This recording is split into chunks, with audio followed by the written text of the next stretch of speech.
ప్రతిరోజు మన మెదడు బలహీనపడుతోంది. అవును, మీరు విన్నది నిజమే.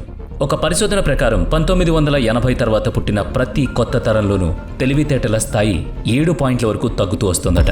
ఇక్కడ ఆలోచించాల్సిన విషయం ఏంటంటే, కొత్త తరాలకు వైద్య సదుపాయాలు, చదువు, సాంకేతికత అన్నీ పెరుగుతున్నాయి. అయినా సరే మన మెదడు ఎందుకు మందగిస్తోంది? దీనికి కారణం మనకు తెలియకుండా మన దైనందిన జీవితంలో చేసుకున్న కొన్ని అలవాట్లే. ఆ అలవాట్ల వల్లే మన మెదడు శక్తి తగ్గుతోంది. అవేంటో ఇప్పుడు సైన్స్ ప్రకారం చూద్దాం. ఈరోజు మనం తాగే నీళ్లు మన మెదడుని బలహీనపరుస్తున్నాయని చెప్తే మీకు ఆశ్చర్యం అనిపించవచ్చు. నీళ్లే కాదు, మరో 5 అలవాట్లు కూడా ఉన్నాయి. వాటి వల్లే మన మెదడు శక్తి తగ్గుతోంది. ఈ విషయంపై నార్వే దేశానికి చెందిన ఒక శాస్త్రవేత్త పరిశోధన చేశారు. అందులో 7,300 మందికి తెలివితేటల పరీక్షలు నిర్వహించారు.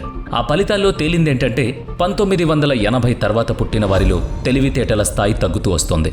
అంతకు ముందు తరాల్లో మాత్రం ఇది పెరుగుతూ ఉండేది. మరి 1980 తర్వాత ఏం జరిగింది? దానికి జవాబు మన రోజువారీ అలవాట్లే. అందులో మొదటిది ఫోన్లో అనవసరమైన విషయాలు చూస్తూ ఉండిపోవడం. మనం ఖాళీగా ఉన్నప్పుడు ఏం చేస్తాం? వెంటనే ఫోన్ తీసి యూట్యూబ్లోనో ఇన్స్టాగ్రామ్లోనో చిన్న చిన్న వీడియోలు చూస్తూ కాలక్షేపం చేస్తాం. అలా చూస్తూనే ఉంటాం. అలా చూడడం తప్పు కాదు, కానీ ఏం ఆలోచించకుండా, అసలు ఏం చూస్తున్నామో కూడా తెలియకుండా గంటల తరబడి చూడడమే ప్రమాదం. మనకు ఆ వీడియో అవసరమా లేదా, అది నవ్వు తెప్పించేదా ఏడిపించేదా అనే తేడా కూడా లేకుండా స్క్రోల్ చేస్తూనే ఉంటున్నాం.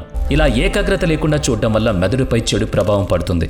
దీనివల్ల ఆలోచించే శక్తి, అర్థం చేసుకునే గుణం పోతాయి. దీని ఒక ఉదాహరణతో అర్థం చేసుకుందాం. మన మెదడు కూడా యూట్యూబ్ లాంటిది. ఈ రోజు మీ యూట్యూబ్లో ఏదైతే ఆటలకు సంబంధించిన వీడియో చూసి లైక్ చేశారో, మరుసటి రోజు మొత్తం మీకు అలాంటివే సజెస్ట్ అవుతాయి. మీకు కూడా అలాగే జరిగిందా? అయితే అవునని లేకపోతే లేదని తెలియజేయండి. మన మెదడు కూడా అలాగే పనిచేస్తుంది. మనం ఎలాంటి విషయాలు దానికి చూపిస్తామో అలాంటి ఆలోచనలే మనకొస్తాయి. పనికిరాని వీడియోలు చూస్తే మెదడులో కూడా పనికిరాని ఆలోచనలు. దీనివల్ల ఆలోచించే వేగం తగ్గిపోతుంది. 2025లో జరిగిన అనేక పరిశోధనలు ఇదే విషయాన్ని నిర్ధారించాయి కూడా. రీల్స్, షార్ట్స్ ఎక్కువగా చూసేవారి మెదడు శక్తి మిగతా వారితో పోలిస్తే చాలా తక్కువగా ఉందని సూటిగా రుజువైంది. కేవలం 3 నెలల పాటు వరుసగా ఇలా ఏ ఆలోచన లేకుండా వీడియోలు చూస్తే ఇక అంతే సంగతి. మరి మీరు ఎన్నేళ్లుగా ఈ పని చేస్తున్నారో ఒక్కసారి ఆలోచించుకోండి. దీన్ని ఆపడం ఎలా అనేది కదా ఇప్పుడు అసలైన ప్రశ్న. దీనికి పరిష్కారం చాలా సులభం. అదే తెలివిగా వాడుకోవడం. ఇప్పుడు మీరు ఏం చేయాలంటే, యూట్యూబ్ మరియు ఇన్స్టాగ్రామ్లో కొత్త ఖాతా తెరిచి కేవలం మీకు ఏదైనా కొత్త విషయం నేర్పించే వాళ్ళపైన దృష్టి పెట్టండి. అప్పుడు మీరు చూసే ప్రతి వీడియో మీకు ఉపయోగపడుతుంది. దీనివల్ల మీ మెదడు చురుగ్గా మారుతుంది. మీ ఆలోచించే శక్తి, తెలివితేటలు వాటంతటా అవి పెరుగుతాయి. అలా చేయడం వల్ల మానసిక ఒత్తిడి, ఆందోళన తగ్గి మెదడుపై ఎలాంటి భారం పడదు. ఇప్పుడు రెండో అలవాటు గురించి మాట్లాడుకుందాం. అదే నీళ్లు. ఖనిజాలు లేని నీరు తాగడం వల్ల అనారోగ్య సమస్యలు వస్తాయని పరిశోధనలు చెబుతున్నాయి. అవును, మనం ప్రతిరోజు తాగే నీళ్లు మన మెదడును బలహీనపరుస్తున్నాయి. నేను సాధారణ నీటి గురించి చెప్పడం లేదు, జీవం లేని నీటి గురించి చెబుతున్నాను. మన అందరి ఇళ్లల్లో వాటర్ ప్యూరిఫైయర్లుంటాయి. ఇవి నీటిని జీవం లేనివిగా మారుస్తున్నాయి. సాధారణంగా నీటిలో కాల్షియం, మెగ్నీషియం, సోడియం లాంటి ఖనిజాలు చాలా ఉంటాయి. ఇవి మన మెదడుకు చాలా మంచిది. కానీ మన దేశంలో తయారయ్యే చౌక రకం ప్యూరిఫైయర్లు నీటిని వడపోసే క్రమంలో ఈ ఖనిజాల్ని కూడా తొలగిస్తున్నాయి. అసలు ఈ ఖనిజాలకు మెదడుకు ఉన్న స్నేహం ఏంటి అని మీరు అనుకోవచ్చు. ఆ స్నేహం చాలా బలమైంది. ఎందుకంటే ఈ ఖనిజాలు మన మెదడులోని నాడుల మీద పనిచేస్తాయి. మన మెదడు అనేక నాడులతో తయారై ఉంటుంది. మన శరీరంలో జరిగే సంకేతాలన్నిటినీ ఈ నాడులే చేరవేస్తాయి. మనం తాగే నీటిలో ఖనిజాలు ఉంటేనే ఈ నాడులు సరిగ్గా పనిచేసి జ్ఞాపక శక్తి పెరుగుతుంది. ఖనిజాలు లేని నీరు తాగడం వల్ల ఆలోచించే శక్తి, జ్ఞాపక శక్తి రెండూ నెమ్మదిగా తగ్గిపోతాయి. ప్రపంచ ఆరోగ్య సంస్థ నివేదికల ప్రకారం ఇలా శుద్ధి చేసిన నీటిని నిరంతరం తాగడం వల్ల మెదడు చురుకుదనం బాగా తగ్గిపోతుందని తేలింది. ఇక మన దేశంలో బాటిల్ నీళ్ల వ్యవహారం మరో స్థాయిలో ఉంది. మనం ప్రయాణంలో ఉన్నప్పుడు 15-20 రూపాయలు పెట్టి ప్లాస్టిక్ బాటిల్లో నీళ్లు కొంటాం. ఇవి చాలా శుద్ధమైన నీరు అని మన అభిప్రాయం. కానీ ఇది పచ్చి అబద్ధం. ఆ బాటిల్ మీద ఉన్న వివరాలు చదివితే ఆ నీళ్లు ఎక్కడి నుంచి తెచ్చారు ఎక్కడా రాసి ఉండదు. అవి కొళాయి నీళ్ల, భూగర్భ జలాల లేక హిమాలయాల నుంచి తెచ్చారన్నది అస్సలుండదు. ఇదే కంపెనీలు ఎక్కువ ధర పెట్టి మరో కంపెనీ నీళ్లను కూడా అమ్ముతాయి. ఒక్కో బాటిల్ 50-60 రూపాయలు ఉంటుంది. దాని మీద స్పష్టంగా మినరల్ వాటర్ అని రాసి ఉంటుంది. అంటే ఆ బాటిల్స్ తయారు చేసే వాళ్ళకు కూడా తెలుసు మామూలు నీళ్లు మంచివి కాదని, మంచినీళ్లను మాత్రం ఎక్కువ ధరకు అమ్ముతున్నారని. కానీ సామాన్య ప్రజలకు ఈ విషయం అస్సలు తెలియదు. అందుకే మీరు 2 విషయాలు గుర్తుపెట్టుకోవాలి. మీ ఇంట్లో ఉన్న ఆర్ఓ ప్యూరిఫైయర్ టీడీఎస్ స్థాయిని పరీక్షించండి. అది 80-150 మధ్యలో ఉంటే అంతా బాగానే ఉన్నట్టు. మీ ప్యూరిఫైయర్ నీటిని సరిగ్గా శుద్ధి చేసినట్టు లెక్క. ఒకవేళ అంతకంటే ఎక్కువ లేదా తక్కువ ఉంటే మీ ఆర్ఓ యంత్రాన్ని మార్చాలి లేదా దాని సెట్టింగ్స్ సరిచేయాలి. రెండో విషయం, బయట దొరికే ప్లాస్టిక్ బాటిల్స్ కొనడం మానేయండి. ఇంటి నుంచే రాగి సీసాలో నీళ్లు తీసుకువెళ్ళండి. ఇక 3వ అలవాటు ఊపిరి పీల్చుకోవడం. సాధారణంగా గాలి కాలుష్యం అనగానే మనకు ఊపిరితిత్తుల సమస్యలు గుర్తొస్తాయి. కానీ ఇది మెదడు మీద కూడా ప్రభావం చూపిస్తుంది. మనం రోజు పీల్చే గాలి వల్ల కూడా మన మెదడు బలహీనపడుతుంది. ఈ రోజు మన దేశ పరిస్థితి ఎలా ఉందంటే, ప్రపంచంలోనే అత్యంత కాలుష్యం ఉన్న 30 నగరాల జాబితాలో తీస్తే అందులో 22 మన భారతదేశంలో ఉన్నాయి. ముఖ్యంగా ఢిల్లీ లాంటి ప్రాంతాల్లో గాలి నాణ్యత గురించి ఎంత తక్కువ మాట్లాడుకుంటే అంత మంచిది. కాలుష్యం వల్ల ఊపిరితిత్తులే కదా పాడవుతాయి. మెదడుపై ప్రభావం ఎలా పడుతుంది అని మీరు అనొచ్చు, కానీ ఖచ్చితంగా పడుతుంది. హార్వర్డ్ విశ్వవిద్యాలయం చేసిన ఒక పరిశోధనలో ఈ విషయం రుజువైంది. మనం కలుషితమైన గాలిని పీల్చినప్పుడు అందులో PM 2.5 అనే అతి చిన్న రేణువులుంటాయి. ఇవి ఎంత చిన్నగా ఉంటాయంటే ఇవి నేరుగా మన రక్తంలో కలిసిపోయేంత, మెదడుకు చేరుకునేంత. అక్కడ మెదడులో మంట పుట్టించి వాపు వచ్చేలా చేస్తాయి.